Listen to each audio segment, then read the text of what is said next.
What's up, Podsters? How's your summer going? Mine is going fantastic. I'm pretty sure a lot of yours is going or are going fantastic as well, because you probably or maybe created a summer bucket list. If you're wondering what that is, the beginning of this summer, I really wanted to make sure that I enjoyed myself and took advantage of everything summertime has to offer and didn't get caught up in my head or caught up in the day to day or caught up in the, oh, I'll do that in the fall. I'll do that in the fall. I wanted to have fun. So I created a summer bucket list. I actually aired that episode twice. It's episode 107. And it was first aired, it was debuted on May 21st with an encore edition on July 2nd. So the reason I'm telling you this is because it's just been an epic summer and my garden looks great. I caught myself. This is one of the benefits of the summer bucket list too. When I was making a list for stuff that I wanted to do over the weekend, I literally wrote down fun. Like, what are you going to do for fun? And I penciled in two really fun activities. And guess what? I did them. So here we are enjoying our summer. Another thing, Podsters, I want to bring to your attention is a way that I've been able to have such a great summer was particularly this past week. I noticed I am scheduling downtime. Summer's very busy for a lot of us, a lot of barbecues, a lot of get togethers, a lot of traveling with our family. Great time, lots of great, in theory, downtime. What I find myself doing is packing that downtime and scheduling a lot of that downtime to catch up with people to do fun things. There's so much to do. If you live in the Northern Hemisphere, you know that come December, you're probably not going to go outside a lot. And what I did was specifically picked one full day and night this weekend where I didn't make any plans. And it was fantastic. I hung out around the house. I got some stuff done around the house that had kind of been lingering. And this is kind of cool. One of the things that I wanted to do was return a tool that I had borrowed from someone.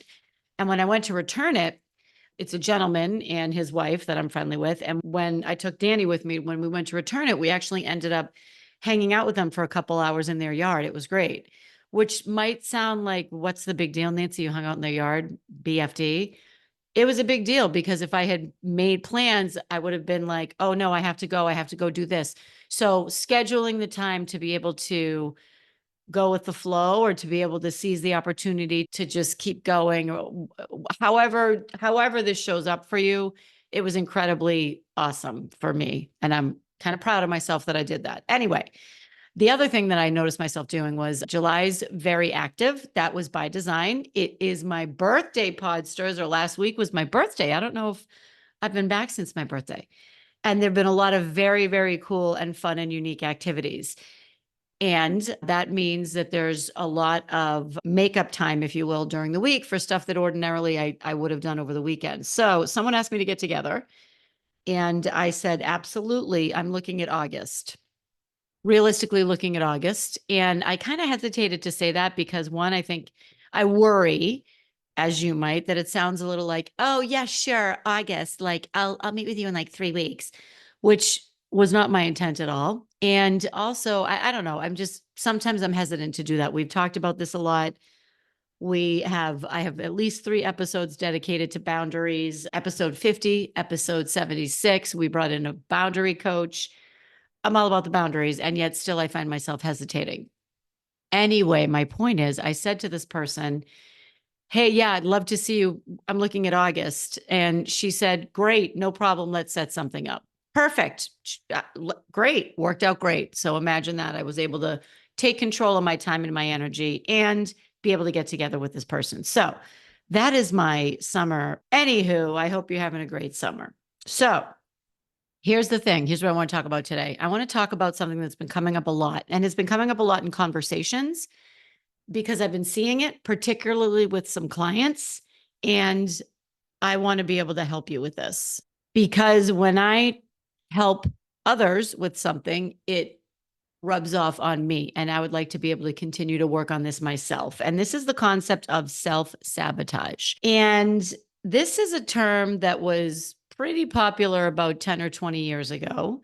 And this might be something that you're doing. It might be something that you're not doing. It might be something that's showing up in one area of your life and not in others. This might be something that's showing up in all areas of your life.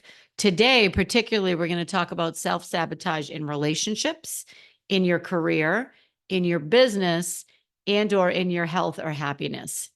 So podsters, as you're listening to this episode, I think it would be really helpful if you keep a little bit of an open mind and think about, my natural instinct is to say, well, I don't do that. I don't do that.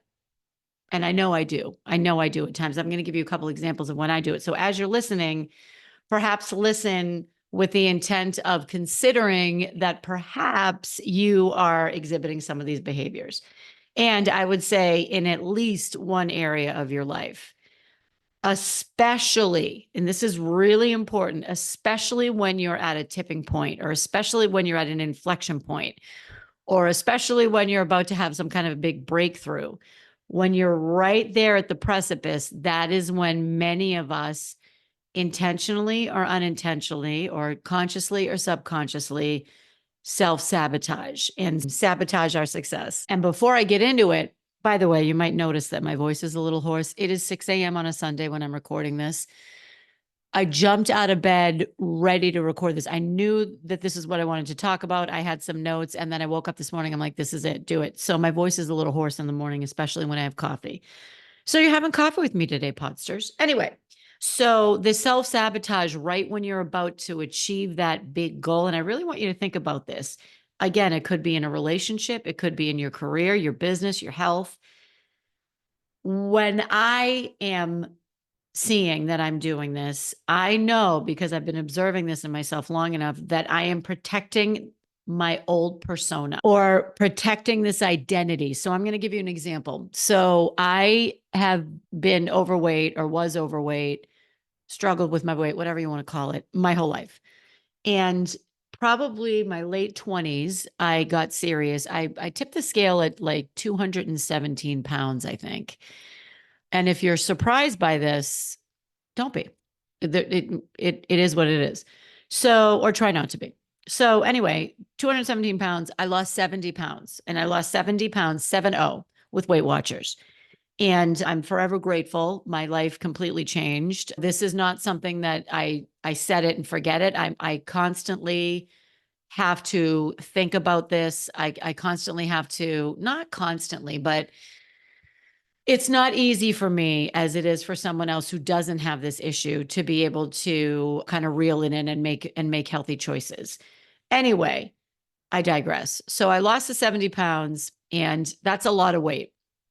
And that's a lot of commitment and determination and practicing healthy behaviors. A lot goes into that. And you could equate this to anything. Anyway, every single time, every time I got within about a pound or so of my goal weight, I would stop. And this is fascinating. So think about it. You lose 70 pounds, and you are 1 pound away from this goal weight, which some could call it arbitrary, some might not, whatever. This is the weight that I set for myself. This wasn't something a doctor told me. Every time I would get within a pound, I would stop. And this has gone on for years. It's still going on. This has gone on for years. So I really had to think about, okay, I had to pause and think about, all right, why am I undermining my own success? Why? Oh, by the way, here's what it would look like. I'd just stop. I would stop doing what I knew I needed to do to continue towards that goal. So you can equate this to your business, your career, your relationship. Think about somewhere this might be showing up in your life. And right before I hit that finish line, I'm not saying that I would scarf down 3 boxes of Cocoa Puffs or whatever, but I would tap the brakes, subconsciously tap the brakes. Never, ever, ever got to that one number. And I think that's fascinating. We're talking, so this was 20 years ago, still have not gotten to that number. And I'm happy, I'm healthy, everything's great. There is a part of me that will always, always consider myself to be that person, that little girl, well, not so little girl, that persona of, oh yeah, I've always struggled with my weight, or oh yeah, I've always been overweight, or oh yeah, I'm fat, or whatever the case may be. I don't like the word fat. I've always identified that way. So it really messes with my beliefs if I then step into this other identity or this other persona. So what I want to talk about today, and I realize this is an incredibly long intro because it's really, really powerful. And I want to make sure that you're with me before we start, is this idea of self-sabotage as a form of protecting your persona. And particularly for many of the women I work with, it is procrastination. Procrastination as protecting your persona. So here we go, Podsters. Let's dive in here. Okay. So again, we're going to talk about one area of our lives, Podsters. We're going to talk about relationships, career, business, and your health and happiness. So as you're listening to this, if you're like, nope, Nance, I'm all set in the relationship, great relationships, never self-sabotage. Okay. Maybe you're doing it in your career. Maybe you're doing it in your business. If you're not doing it anywhere, fantastic. I would question that, but if you're not doing it anywhere, great. Share this episode with someone who you think would like to hear it, or you never know what kind of nugget you're going to get. So let's talk about relationships. This just happened. I was talking to somebody who's in a new relationship, and she said to me, I always blow it. I always blow it. I always blow it. So think about that, Podsters. Think about that.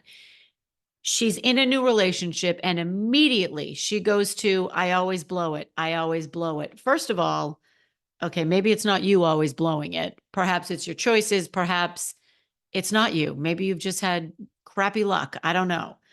But if you go in to this new relationship thinking, I always blow it, I always blow it, what do you think is going to happen? You are going to sabotage or blow it, as this person liked to say. So this could show up a number of ways. But so again, I'm talking about women and men in relationships, which I am hardly an expert. This is an observation. So it could be if you start dating someone new and you are constantly checking in with them, right? That's not fun for anyone. I am not saying to play games. I am not saying to go out and buy that old book, The Rules. I don't know if any of you remember that. Wow, we can dive into that one on another episode. I'm not saying you need to play games. This is about, I know I shouldn't do this. I know I shouldn't text him 3 times a day, or I know I shouldn't, I know I shouldn't do this because I need to give someone space, not because of rules, just because I know I wouldn't want someone doing that with me. It would annoy me. And yet you do it and you can't stop yourself. That is a form of self-sabotage. Let's say it's a relationship with your family. Many of us have tumultuous relationships with some people in our family. Perhaps it's a parent, perhaps it's a sibling, perhaps it's a child. Self-sabotage here might show up as slipping back into old patterns, which we all do, and recognizing you're doing that and not wanting to do that and wanting to correct that behavior and doing it anyway. So, it could be picking a fight with a sibling or pushing your parents' buttons, or some people do it with their kids, really taking out your frustrations on your children or trying to take power back with your kids when they're just a kid and they're trying to exercise their independence. So it could show up a number of ways with family, getting someone going. So let's talk about with your spouse. And I did some research on this, and one of the number one ways, think about it, actually, I would say guess, but I can't because we can't talk to each other. The number one way many people sabotage their relationship with their spouse is by cheating. And if this is something you have done, if this is something you have experienced, there's a reason why you did it, obviously. And perhaps there was some part of you or some part of your spouse, if they were the one that did it, that wanted to get caught because they weren't happy in the relationship, and this was a way to get out. That's a self-sabotage. Being too critical, that's another way, particularly in a long-term relationship, that many people, men and women, might sabotage the relationship. When you're doing it. When you're doing it. And the key is to observe the behavior and then try to correct it, which I'm going to get into in a minute. So before I move on to career, I want to point out one more relationship sabotage, and it's the first thing I mentioned, expecting the worst. I always screw it up. Things never work out for me. I always end up with losers, whatever. And this isn't a new relationship.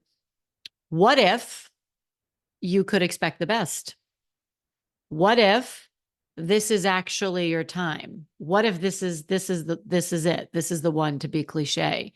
It's not fair to put your issues on the other person. And it's not, think about it. Think about if you're on the receiving end of that. You're going into a relationship with somebody and they're expecting the worst from you. How would that make you feel? You owe it to this new person in your life to assume the best and to give them the benefit of the doubt. So I'm going to leave that there. Okay, let's go to career. I love talking about this. Career sabotage or self-sabotage number one is procrastination. And I see this in every single coaching client, executive coaching client that I work with.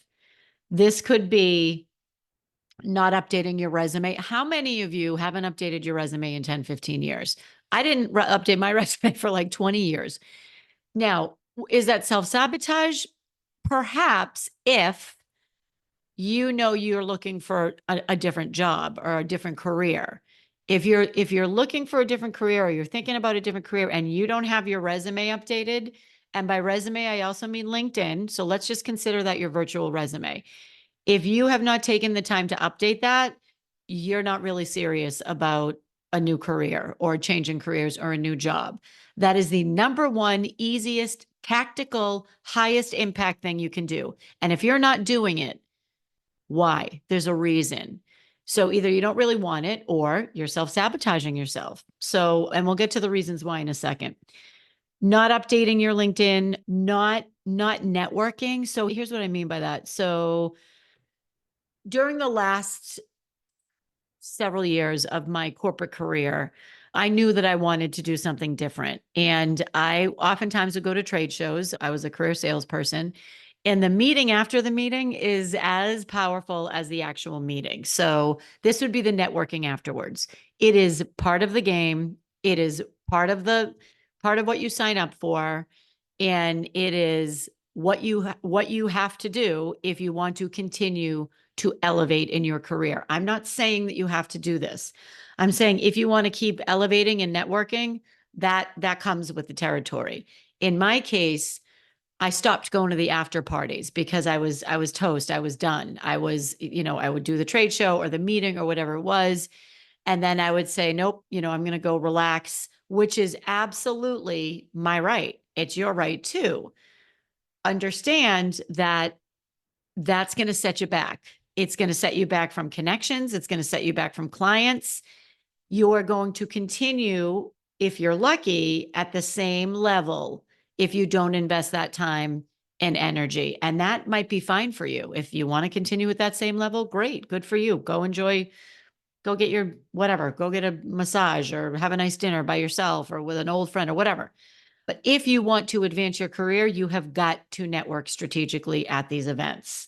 You're doing yourself a disservice and you're self-sabotaging if you don't. Blasing an interview. I see this a lot as well. People are trying to advance in their careers and they take the interview lightly. And I coach a lot of people on interviews. Some people, I approach an interview like it's my job. I mean, I am a maverick at preparing for an interview, or I was when I was interviewing. And now I help others do the same. I am talking days getting ready for these because this is your one opportunity. And if you really want that job, you have to invest a lot of time and energy to positioning yourself powerfully. It can be done. I now consider it to be, quote, easy because I've done it so much. You have to invest the time. You can't sit down and for 15, 20 minutes, even an hour, I would argue, not enough time to prepare for a pivotal, important interview. So if you're not putting in that kind of time and getting professional help, either looking it up yourself and training yourself or hiring a coach to help you, that is self-sabotage. Blowing off a connection. This I've seen happen a lot as well.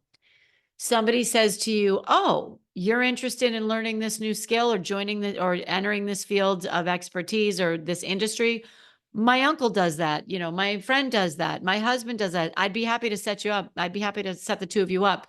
You say, great, that's awesome. I'll reach out to him and then him or her, and then you never do. That is self-sabotage. You are purposely or subconsciously undermining your own success. And finally,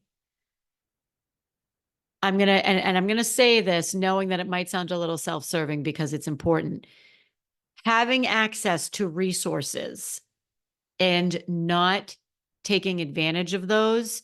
So I'm going to get into this one a little bit more when we talk about business, but coaching, self-paced videos, seminars on Eventbrite, wherever, LinkedIn Lives. There is so much free content out there and paid services to help you level up your career. And if you're listening to this podcast, you're taking advantage of some of it. If you're thinking about changing careers, or you're ready to change careers or industries or start your next chapter, whatever the case may be, and you are not investing in someone to help you do it, I'm not saying you're sabotaging.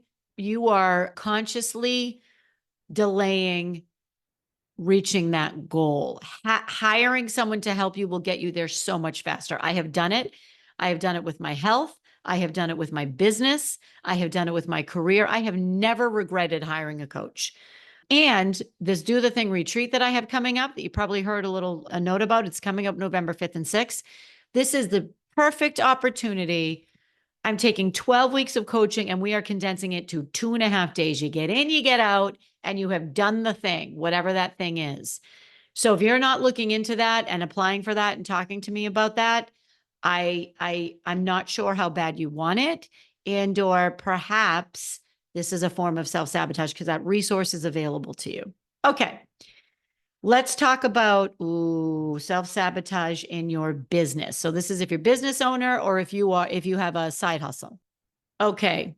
I've seen this. Oh, I see this so much. And this really upsets me because any business can be successful if it's a viable business, obviously. And if you're listening to this podcast, you're a smart person and you're a person who works on their self-development, and you are a person who is for help and resources and information. In your business, there are a few things. One, playing small with your network. Here's what I mean by that. When you look around at who you're networking with, and when I say network, I mean, who are your business besties, or who are you spending time with? If you have a podcast, who are you inviting on your podcast? Who are you partnering up with? What kind of partnering are you doing? What kind of strategic partnerships are you embarking in? Look around. And if it's the same people and you've been like kind of hanging with these same people professionally for years, great. If you don't want to level up, that's great. If you want to level up and all of these people are staying at the same level, perhaps it's time to widen your network a little bit. And so here's what I mean by that, because I don't want this to come across as dump your friends, dump your business colleagues. I don't, because we all have our support networks and they work for us. If you're stuck and you're not leveling up and you want to, some of us don't. Some of us are fine to cruise along. Our business is going great. Nice balance. I like where I'm at. Fantastic. And also, if you are wanting to earn more income, if you are wanting to level up, if you are wanting to speak on bigger stages, if you are wanting to, author the book, whatever it is that you're wanting to do in your network, in that network, people haven't done that. You're not looking to at least one of them as a role model for what you want to be, what you want to be, not what you are now. Then it's time to find someone who is living this life professionally that you want. Same thing when we get into health and happiness. So when you look around, make sure that some of the people in your network are elevated at a place where you want to go. And that might mean that you have to buy into this. So here's what I mean by that. I was listening to a podcast a while ago from someone that I really, really respect and admire. And she talked about, if you want, like, let's say there's somebody that you admire professionally. So let's say it's Mel Robbins. Okay. I'm going to use Mel Robbins because I love Mel Robbins. If I want to get in her circle, if I want Mel Robbins level success, the only difference between me and Mel, there's a lot of differences, but is that she went for it. She went for it. She did the thing. I have not invested as much time and energy into this life as Mel Robbins has. I haven't. Now, I adore her. I think she's fantastic. I would love to have her business and her career, but I'm cool right now. Right now, not a priority. I digress. So let's say Mel Robbins was doing a high level mastermind or a coaching program, a live coaching program. If I want to level up, I need to get into that program or get into that circle. And I'm using Mel as an example. Let's say there's a woman out there that I very much respect and admire, Amy Porterfield. She is incredibly successful. She's the queen of online courses and marketing. She's fantastic. If I want Amy Porterfield level success, I want to get in front of Amy Porterfield, or I want to get in that circle. And how do I do that? This is what this podcast talked about. Some people need to pay to play. I would first of all, there's many things you can do without paying. So comment on their social media, tag them in social media, support them. So let's say I wanted to get in front of Mel. I would do exactly that. Tag her on social media, help promote her, maybe send her a DM. I'm sure she has a team that checks it. Maybe it's her. I know a lot of people, I check my own DMs. A lot of my colleagues check their own DMs. I remember my business coach, Tiffany Carter, who has, by the way, top 5 podcast in entrepreneurship, not top 5% like me, top 5, 1, 2, 3, 4, 5. I reached out to her. I reached out to her on Instagram. I reached out to Brenda Johnston on Instagram. So a lot of it is tagging people, reaching out, kind of getting into that network. And then at one point, sometimes you need to buy into that, buy a coaching program, buy one of their products and tag them when you're using it. And that's if you're really, really like, you're like, you know what, I'm done here. I am done. I want to, that is what I want. And that is what you want. That is one way to do it. I did not love when I heard this podcast episode because I was like, well, that's pay to play and that's bullshit. And you should just be able to network. And yes, yep, absolutely. I agree with all that. And at the same time, if you want to fast track, then getting in front of the people that you listen to their podcasts or the people that you love their products, the people that you really want to get in front of, the best way to get in front of them is to be at an event with them or attend one of their events. And a lot of time that comes with a price tag, a physical price tag. Okay. But if you don't, great. Find them on social media, tag them. I have met a lot of people that I respect and admire and never thought I would get in front of simply by reaching out to them on social media. Okay. So that's one. So you have your network, you have how to expand your network there. And then the third is, okay, I'm going to talk about a very specific free resource that's out there. It's called SCORE, SCORE. And this is a network for, this is a, not a network, it's a resource library for small business owners. Every one of their webinars is free. They have some incredibly powerful how-to videos. SCORE, Google SCORE. And if you're struggling with how to, let's say, build your own website, first of all, I would say hire someone to do that. That is 1,000% worth the investment. Your website is something that you will always go back to. You don't want to skimp on your website. If you are shoestring right now and you're just starting out, there are a ton of webinars on how to build your own website, how to do your own social media marketing, how to write your community emails. Speaking of which, self-sabotage is the topic of my email this week that's going out. If you're not a member of my confidence community, there's a link in the show notes. Hop on, free resource. And this week's is about self-sabotage. So there's a ton of resources in the SCORE network. And then the last, and I have to tell you, Podsters, this is my Achilles heel. It is a lack of discipline. So you know what you need to do. And you know that consistency and commitment is how you will move forward. And if you're not, power to you, Podsters. Is it a jobby, a hobby that's your job? Is it a very expensive hobby? Is it What are you doing? What are you doing? What's your burn rate? As Danny likes to say to me when I'm going, when I'm my business ebbs and flows. And when I'm in a valley, in terms of things are a little more quiet, he'll say, well, what's your burn rate? And what he means is how much are you spending versus how much are you taking in your business? If you are not looking at that, which a lot of female entrepreneurs do not, that's something that you need to look at. What are you burning? What are you burning through? The lack of discipline in scheduling your social media posts, the lack of discipline in attending network events, the lack of discipline in networking on LinkedIn, the lack of discipline in showing up where you know you need to show up, the lack of discipline in setting specific quarterly goals, whatever the case may be. So that is a form of self-sabotage. You know what you need to do. And if you're not doing it, you have to ask yourself why.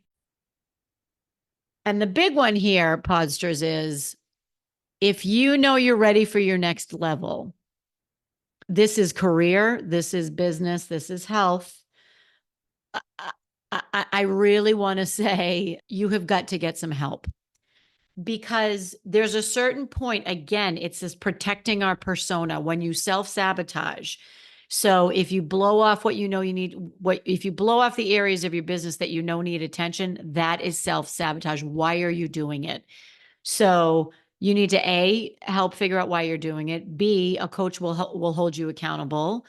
And C, if you're investing in a coach, you're much less likely to self-sabotage because there's a ton of money. This is one of the reasons why I hired my business coach a couple of years ago.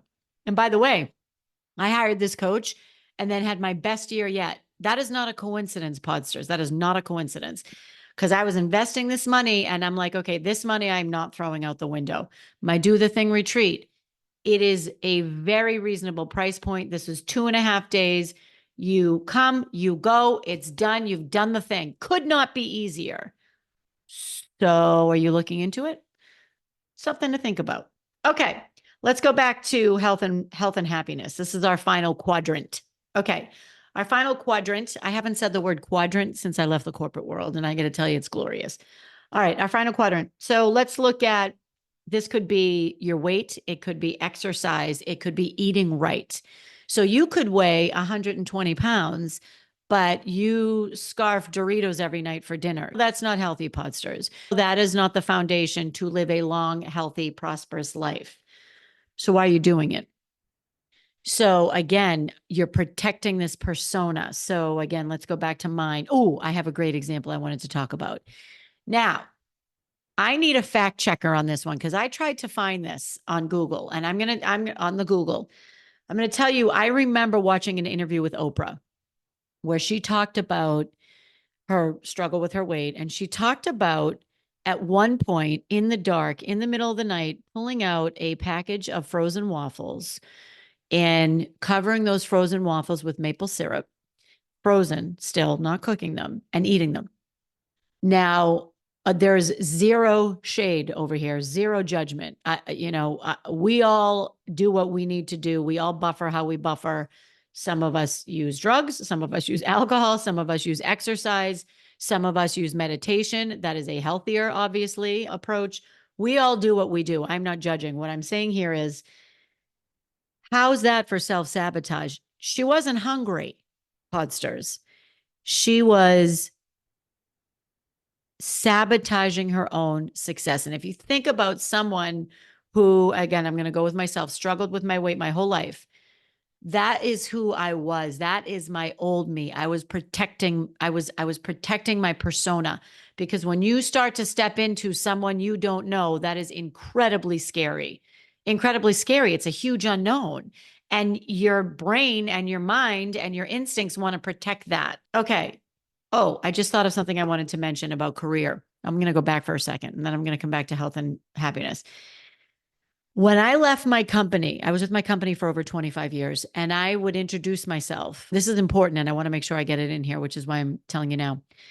When I left my company and I would introduce myself, I left Marriott Hotels. I worked for Marriott Hotels over 25 years. And I would introduce myself to someone. They would say, oh, what do you do? And I would say, well, I used to work for Marriott and now I do this. This went on for about 6 months. I used to work for Marriott and now I do this. Do you not find that odd, Pudsters? That is this persona. For 25 years, I worked for another company, which is a great company. I worked for Marriott and now I do this. That's how ingrained this was in my head as part of who I was. And it took months.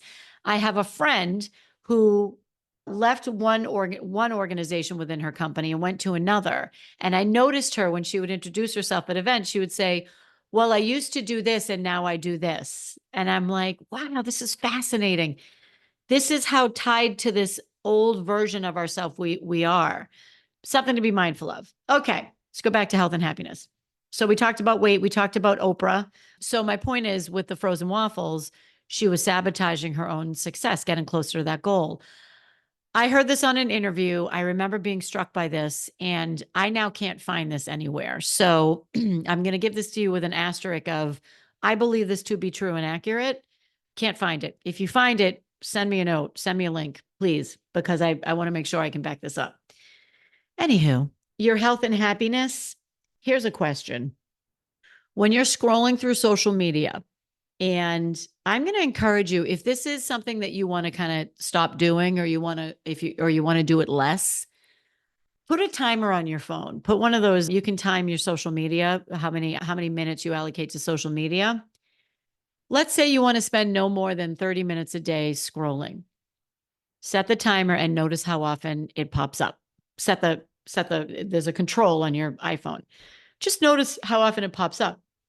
If this is something you want to get control over, some people, this is their life. They love being on social media. Some people, I am one of them. I feel like I spend way too much time. It's an escape. And it's an escape from what? What could I be doing with that time? For me, this is a form of self-sabotage. If I'm sitting there and I know I need to pop out 15, 20 reels, or schedule this, or do something else in my life, and I'm past my time limit that I've set for myself, and I blow it off, you can blow off the timer and keep going. It's an escapism. Like, just before this podcast, I was looking some stuff up for accuracy. A little ad came on, like, these top 20 Amazon things that are going to make your life easier. And I went down that rabbit hole.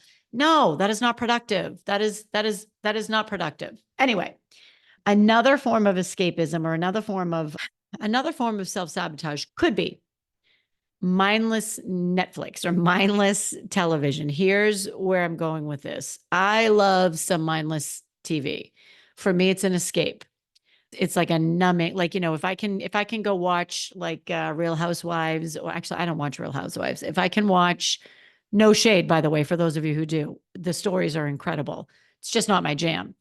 If I'm going to watch a mindless something on Netflix, a docudrama. Oh, that's what I love, these docudramas. And I use quotes there because they're really kind of one-sided and slanted. Anyway, I love them. Or the true crime series on Netflix. I love them.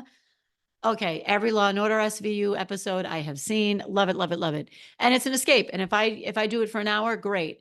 If I'm like, Nancy, you're now at like 3-4 hours and it's definitely past your usual nighttime routine, that's a form of self-sabotage. I know I want to go upstairs at 9 or 10 latest. I usually go up at 9. I like to read a little bit before bed. These are my nighttime habits, my sleep habits. If I'm mindlessly in front of Netflix or the TV, that is 100% a form of self-sabotage. I know I'm impacting my sleep. I know I'm impacting how I'm going to work the next morning. Why am I doing it? I don't know. I might know, I might not, depending on the particular day. And awareness is half the battle. Okay. And the last really quick self-sabotage, in the last I'm going to cover today, there's plenty in your health and happiness, is not exercising. So if I had to guess, I would guess 80% of you podsters are exercisers. Maybe you're not, but I think probably 80% are. If you want to exercise more or differently, I'm going to use myself as an example again. Geez, I'm going to have to do a little self-esteem detox because I am sabotaging myself in a lot of places. Lifting weights. So I know I should, and I am going to use the word should. I don't like to use the word should. I know I should lift weights. I know I need to build strong, healthy bones. I know that I am now in my 50s. And yeah, this is very, very important, not just for the metabolism boost. This for me is more about really having strong bones. If I were to move this camera, I don't know, 3 sets of weights down in the corner next to my desk. Can't tell you the last time I actually used them. I know I need to do it. I have a subscription to a app where I can easily for 15 minutes do weights. I have a full gym in my basement. I am very fortunate to have access to all of these resources, and I am not using them. That is either laziness or procrastination or some kind of self-sabotage. I don't know, podsters, but I know that awareness is key, so tying this back to you, if you want to walk more and you're not, just do it. Get off the couch and walk a little more. There's no magic key. There's no magic bullet, which is leading me to the last part of the episode, podsters, which is how to overcome your self-sabotage. So the first thing I would say is to simply notice, and no judgment. Notice with self-compassion. Observe with self-compassion. The last thing I want you to do, or the last thing I want to do, is say, you know what, Nancy, you have had these weights next to your desk since you moved into this office. You're a loser. Get over yourself. Why haven't you done this? You're always going to have flappy arms or whatever the case may be. Just forget it. Give it up. Don't even bother like that. No, I don't want to do that. What I want to do is simply notice and say, well, this is interesting. I have all the equipment right here. I have access to all of these resources. Why am I not doing this? And just kind of think about it. Like, what's happening here? What's happening with me right now is a term that my friend Brenda Johnston likes to use, or say to me or herself or whoever's, just observe what's happening with me right now. Like, why am I not making this a priority? And just think about it. Sit in the discomfort. That to me is huge. It's okay to be uncomfortable. Just sit in the discomfort. Why, when you ask yourself, let's say it's in business, why have I not invested in the coach? Why have I not invested in my website? When it's with your career, why haven't I really done more to actually do this? Because I don't want to wake up in my 60s and retire and have never done anything differently. If this is where you're at in your life, why haven't I really approached my relationships with a little bit more of seeking to understand, or whatever the case may be, whatever this behavior is that you've identified, just sit with it. It's okay. It's okay, podsters. Sit with it. We all do it. Think about it. So that's number one. I'm going to say that's number one and 1.5. This is what I wrote down, podsters. This is so funny. This is okay. I get it. Now I know it. Have a plan. So this is the only other, this is the second maybe, and I'm going to do one more. So have a plan. I'm talking about if there is, so let's go back to me lifting weights. Okay. I'm making this about me because I think it's a specific example that we can follow, and it shows you that I'm doing the same thing. Have a plan. Okay. First plan was to have my weights next to my desk. They are there. I am still not using them. Okay. So the next logical thing would be okay, let's set a schedule for when you want to lift weights. Let's just say Tuesday, Thursday, and Saturday. Okay. I'm writing down Tuesday, Thursday, Saturday. I'm going to block 30 minutes. Okay. Just 30 minutes, because if I block an hour, here's what'll happen. I know myself. If I block an hour, I'll say, oh, okay, I blocked an hour. I only need 30 minutes. So I'm going to go do something else for that first half hour. And then I'm going to lift my weights, and then I'll never do it. I'm going to block 30 minutes, and I'm going to do that for 1 month. Okay. That's my plan. That's my plan. I'm going to make sure that my app is up to date. I am maybe even going to pick a few different instructors that I like, or different sessions that I like. I am going to block the time, and that's it. It is that simple. What is your plan? Now, if your plan is to make your side hustle your full-time career, that's a little bit more complex. If your plan is to change careers, that's a little more complex. If your plan is to get that VP title, that is a little more complex. That you're going to need to break it down a little bit more. You might need some help with that. You might not. But the point is to just do it. Okay. So finally, the third thing is to have an accountability partner. So this could look a number of ways. It could be a workout buddy. It could be a coach. It could be your business bestie. It could be a family member. So let's go with my weights, right? I tried this with a couple of different people, with a couple of different accountability partners, and I blew that off too, which is fascinating. Like I really want to figure out why I do this. So for me, for the weights, what I'll probably do, because this is really like this is real time live. This is important to me, and I'm not doing it, and it's not about looks, it's about health. I am going to talk to my husband, and I'm going to say, here's the deal. I really want to lift more weights. He can hold me accountable. He can hold me accountable. He's a beautiful, wonderful mirror for me. So I'm going to go to him and say, here's the scoop. I want to make sure I'm working out 3 times. I'm lifting weights 3 times a week. Here's what I've done. Can you please check in with me on these days and help me make sure I'm doing it? That done. Boom. Bing, bang, boom. Could be, like I said, could be a friend, could be anything. So podsters, this is all to say, who you have always been is not who you will always be. And you get to decide how you show up, and you get to decide what your life looks like. And this life that you think is only available for other people, or this career you think is only available for other people, the business. Again, I'm going to go back to Mel Robbins. I could have Mel Robbins level success if I put my mind to it. You could too.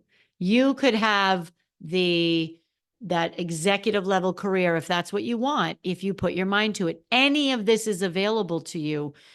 You get to decide who you are, and you get to decide the life that you choose.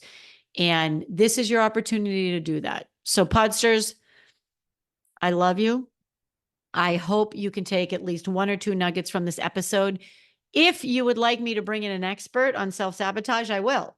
I need you to let me know that it's important to you. So shoot me a DM. If you're listening to the podcast, maybe take a screenshot, put it in your stories on Instagram, shoot me a note on LinkedIn, email me. It's nancymedoff@nancymedoff.com. However you can find me, Facebook, wherever, I'm everywhere.